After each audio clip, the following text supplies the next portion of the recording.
Sir, आज योगी आदित्यनाथ ने यही तो सवाल पूछा कि अगर आप औरंगजेब के इतने प्रेमी बने फिर रहे हैं, तो अब जब वो वापस जैसे आपने कहा तकिया के तहत अबू आजमी ने एक कदम पीछे खींच लिया, लेकिन जी। योगी ने तो सीधे-सीधे कहा कि उसको अब तक बाहर क्यों नहीं किया अभी तक बाहर क्यों नहीं किया समाजवादी पार्टी ने?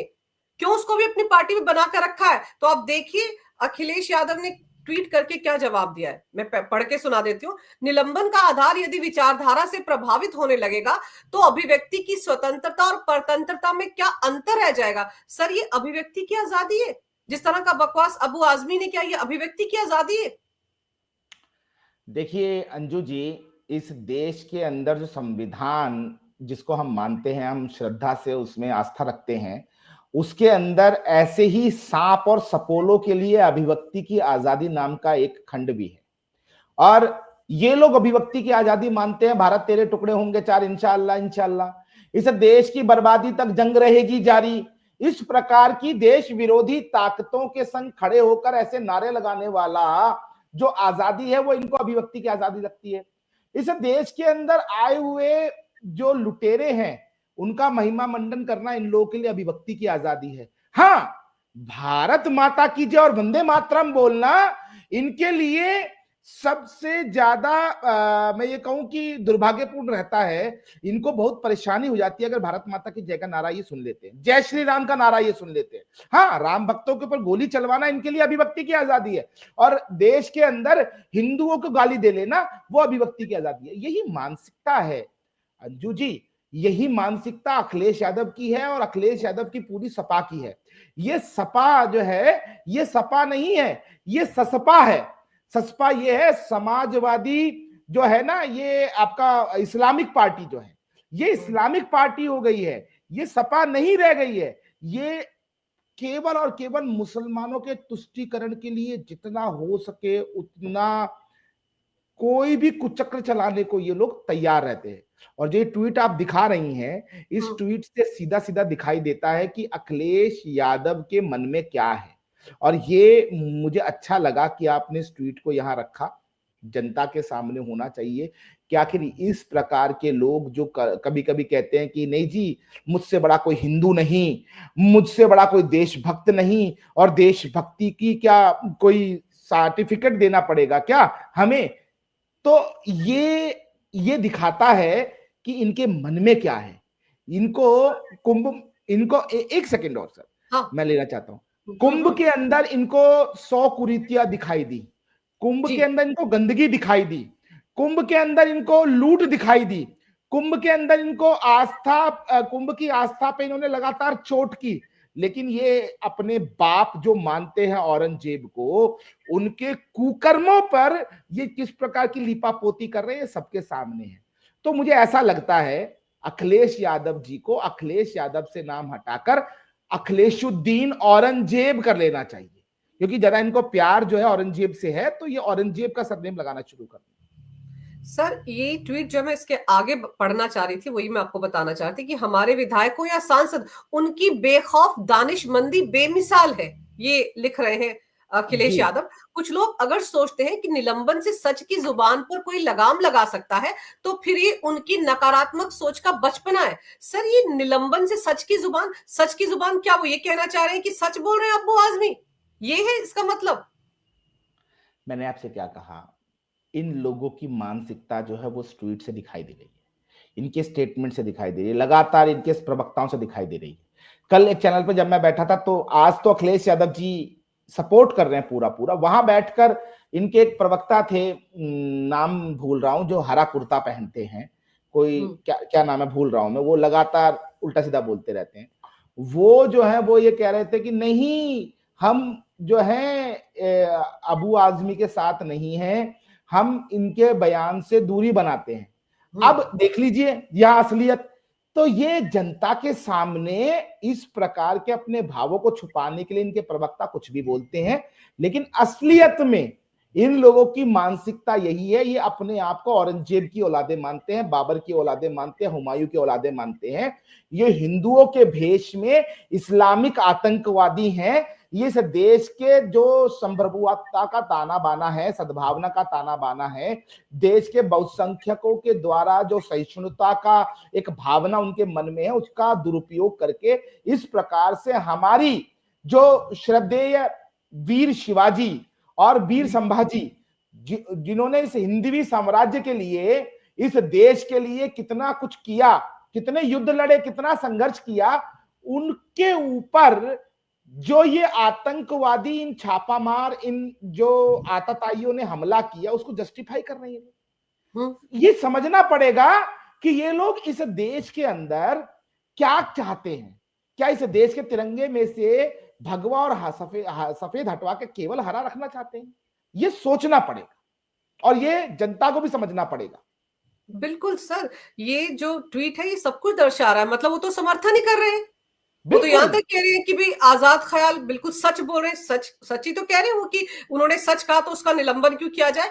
पर एक चीज और है सर, शाहजहां ने तो अपना जो आत्मकथा लिखी उसमें भी तो ये लिखा था कि मुझसे तो तुमसे तो अच्छे हिंदू हैं, काफिर हैं, जो मरने के बाद श्राद्ध भी करते अपने माता पिता का। लेकिन अगर हम अखिलेश की बात करें सर, तो अखिलेश यादव ने सत्ता के लिए अपने पिताजी के साथ क्या किया था, माइक छीना था, उसके बाद क्या क्या ड्रामे हुए थे, क्या मतलब उत्तर प्रदेश वाले लोग भूल गए। मैंने अंजू जी यही तो कहा ना, ये जो आज के समय में समाजवादी पार्टी है, ये मुगलों के आधुनिक वंशज हैं। अखिलेश यादव खुद औरंगजेब के प्रतिबिंब के रूप में अपने आप को स्थापित करने की कोशिश कर रहे हैं। उन्होंने वो सब किया है, उनके परिवार ने वो सब किया है जो कि उस समय में पूर्व में इस देश के अंदर आए हुए ये जो लुटेरे थे, औरंगजेब और इनके पिता और इनके दादा मुगल, जिन्होंने किया लूटमार की, सपा ने भ्रष्टाचार किया, इन्होंने नरसंहार किए।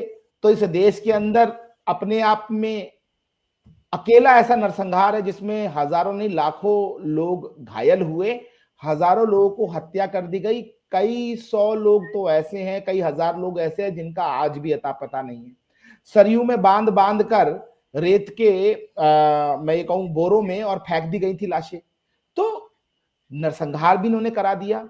उस समय में मंदिर तोड़ता था औरंगजेब और मुगल, इन्होंने भी मंदिर तोड़े नहीं तोड़े, साथ ही साथ आप देखिए ना, हर जिले के अंदर हज हाउस बनवा लिए, हर जिले में कब्रिस्तान बनवाए, मुस्लिम बस्तियों के अंदर लगातार 24 घंटे लाइट जानी थी।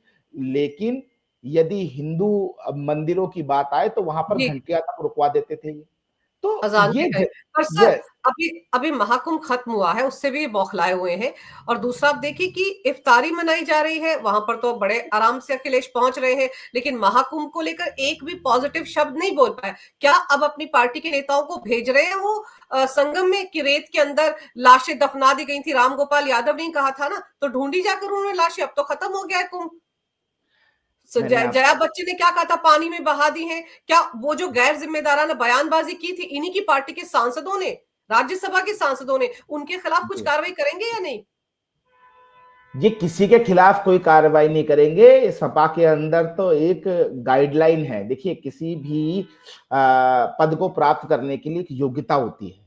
तो समाजवादी पार्टी में योग्यता यह है कि कौन ज्यादा बड़ा सनातन का दुश्मन, किसने ज्यादा सनातन को गाली दी है, किसने ज्यादा सनातन का अपमान किया है, किसने ज्यादा हिंदुओं के प्रति विश्वमन किया है, किसने ज्यादा ये जो मुस्लिम आक्रांता है उनकी जूतियां और चप्पलें सर पे रखी हैं, उनकी मजारों पे ज्यादा जाके नाक रगड़ी है। ये ही योग्यता है समाजवादी पार्टी में राष्ट्रीय अध्यक्ष से लेके एक ब्लॉक प्रमुख तक बनने की, और विधायक, एमएलसी, एमएलए और सांसदी का टिकट प्राप्त करने की। आप देखिए ना, स्वामी प्रसाद मौर्य लगातार इनकी पार्टी के राष्ट्रीय महासचिव बने रहे और उन्होंने लगातार रामायण जी के विषय में किस प्रकार के अपशब्द और अभद्रता का जो है प्रदर्शन किया, वो जग जाहिर है।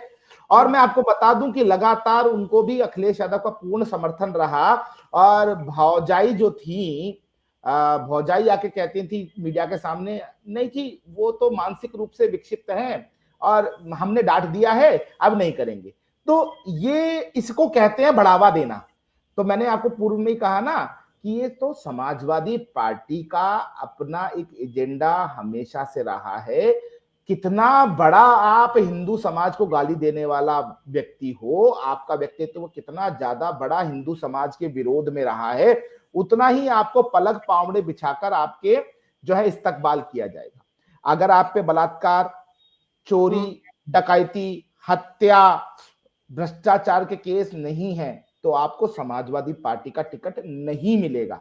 अब देखिए ना, मोहित खान को ले लीजिए, मानसिकता देखिए ना, मोहित खान को ले लीजिए, आज तक वो समाजवादी पार्टी का नगर अध्यक्ष है। एक हिंदू बच्ची, दलित बच्ची का बलात्कार किया उसने, 6 महीने लगातार बलात्कार किया, 2.5 महीने का उस बच्ची के पेट में गर्भ, आप सोचिए, और उस व्यक्ति को इन्होंने साथ खड़े हो गए। वहां पर कितनी बेशर्मी से कह रहे थे डीएनए टेस्ट करा लीजिए कि ये है भी कि नहीं है। नवाब सिंह यादव ले लीजिए, नवाब सिंह यादव ने भी बलात्कार किया बच्ची का। तो मतलब सारी समाजवादी पार्टी, एक इनका एक राष्ट्रीय युवजन सभा का जो राष्ट्रीय मंत्री था उसका भी एक अभी बलात्कार में नाम आया था। तो ये सारे बलात्कारियों की पार्टी है। और जब इनसे नाम पूछो, इनसे पूछो कि तुमने ये क्या किया, तुम्हारे नेताओं ने क्या किया, तो 1 सेकंड में ये सेंगर का नाम ले देंगे, 1 सेकंड में ये चिन्मानंद जी का नाम ले देंगे। लेकिन इनको पता होना चाहिए कि सेंगर को पार्टी ने कब का हटा दिया था। उसके अलावा चिन्मानंद जी को फास्ट ट्रैक कोर्ट ने खुद बरी किया था, और कोर्ट ने जब सारे साक्ष्य देखे तब पता चला कि तो हनी ट्रैपिंग थी। तो इस प्रकार की जो कुरीतियां हैं वो समाजवादी पार्टी में। और यदि किसी पे आरोप लगता है, देखिए, यदि किसी पे आरोप लगता है भाजपा में, तो ये परिपाटी है कि वो तो इस्तीफा दे देता है। आप महाराष्ट्र का देख लीजिए ना, मंत्री का नाम कहीं ना कहीं हल्का फुल्का उनके पास आई तो उन्होंने नैतिकता के आधार पर इस्तीफा दे दिया। लेकिन इनको देखिए, ये बलात्कारी सर्टिफाइड को अपनी पार्टी में नेता बना के रखते हैं।